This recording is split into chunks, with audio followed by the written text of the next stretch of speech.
महाराष्ट्र के राजनीति में एक मुलाकात कल ऐसी हुई जिसके बाद खलबली मच गई है। एकनाथ शिंदे की केबिन में खुद एनसीपी के सुप्रीमो शरद पवार पहुंचे और उनके मुलाकात के बाद कई सारे मायने महाराष्ट्र के राजनीति में निकाले जा रहे हैं। हमारे साथ एनसीपी शरद पवार पार्टी से विधायक और नेता जितेंद्र आव्हाड है। हम उनसे जानने की कोशिश करेंगे कि हमेशा कहा जाता है कि शरद पवार कोई भी राजनीतिक चाल चलते हैं तो उसके कई सारे मायने निकालते। कल की इस मुलाकात के मायने क्या निकाले? मैं पगला गया हूं, पगला हो गया। यानी आदमी की सोच अगर इतनी छोटी होने लगी महाराष्ट्र में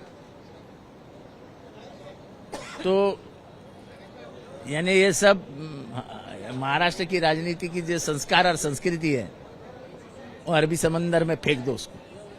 बात ऐसी है कि वो लिफ्ट से नीचे आए, वो लिफ्ट से नीचे आए, दो केबिन है, एक राइट में जाइए और एक लेफ्ट में जाइए। तो लोगों ने कहा कि हमको जिस जीने से नीचे उतरना, जिस स्टेयरकेस से नीचे उतरना, उसके नजदीक एकनाथ शिंदे की केबिन है। उनको क्या मालूम कौन सी केबिन है, किसकी केबिन है, कहाँ है। तो एकनाथ शिंदे का स्टाफ बाहर खड़ा था, उन्होंने कहा ये बैठिए। दरवाजे खोले गए, अंदर जाके बैठे, चाय पानी हुआ और हमारी मीटिंग के 15 मिनट बाद ऊपर बैठे, कैबिनेट मीटिंग में बैठे थे एकनाथ शिंदे जी। उनकी स्टाइल है, वो नीचे आए, उन्होंने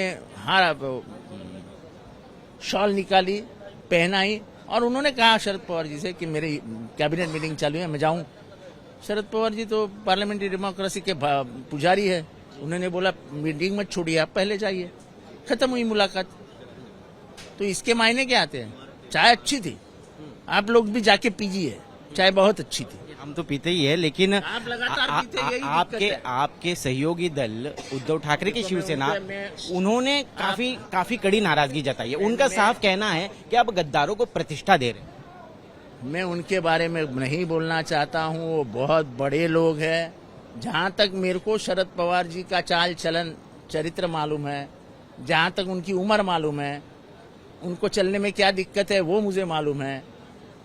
लेकिन इसके बावजूद वो विधानसभा पहुंचे, इस बिल्डिंग में आए, उन्होंने एक बार भी व्हील चेयर का इस्तेमाल नहीं किया। That shows his will power and confidence. अभी जिसको जो बोलना है बोलने दीजिए, अब बोलने वाले की जबान थोड़ी ना पकड़ सकता हूँ। जी बिल्कुल सही बात है, लेकिन जिस तरह से उद्धव ठाकरे की पार्टी में दो फाड़ होने के बाद और हाल ही में सांसद चले गए, ऑपरेशन तुतारी की बात चल रही थी, इस बीच जब शरद पवार जाते तो एक अलग दबाव निर्माण होता है। ये बात तो आप टाल नहीं सकते। अरे क्या टालने का यार, अगर बैठने के लिए अभी मैं ऐसे चलते चलते कभी कभी मजाक में इधर आता हूँ और यहाँ पे बैठ जाता हूँ, बैठता हूँ कि नहीं बैठता हूँ, तो इसका मायने निकलता है कुछ। आप तो रोज आते, शरद पवार हमेशा नहीं आते ना विधिमंडल, इसीलिए ये सवाल उठ रहे हैं। अरे पर लेकिन शरद पवार आए भी कितने साल के बाद, उनको चलते हुए देखा आपने, उनको चलने में कितनी दिक्कत है देखा आपने।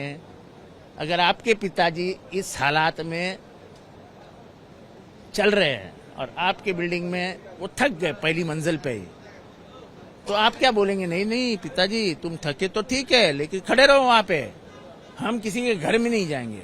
आप उनके बेटे हो के दुश्मन हो? तो एक कर्टसी विजिट है, एक ऐसी विजिट भी नहीं थी, वो विजिट नहीं थी, वो तो चलते संयोग था। वो तो चलते चलते आमदारों के साथ चाय पीने का उनका दिल हुआ, तो ये घटना घटी। लेकिन इसके पॉलिटिकल रिपरकशंस क्या होंगे ये तो आपको भी पता है और शरद पवार भी जानते हैं। कुछ फर्क नहीं गिरता, हमको कुछ फर्क नहीं गिरता। साफ मन से हम वहां गए थे और हमारा मन आज भी साफ है।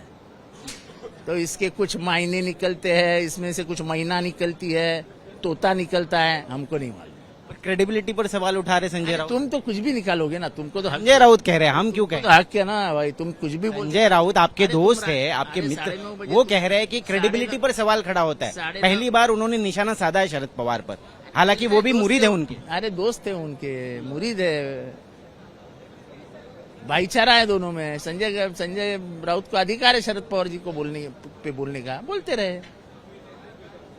नाराज नहीं हुए? नहीं, छे संजय राउत हमारे भाई है भाई, हमारी लड़ाई वो लड़ते हैं, तो ठीक है, एक दिन उन्होंने हमारे ऊपर तलवार निकाल दी, उससे क्या होता है।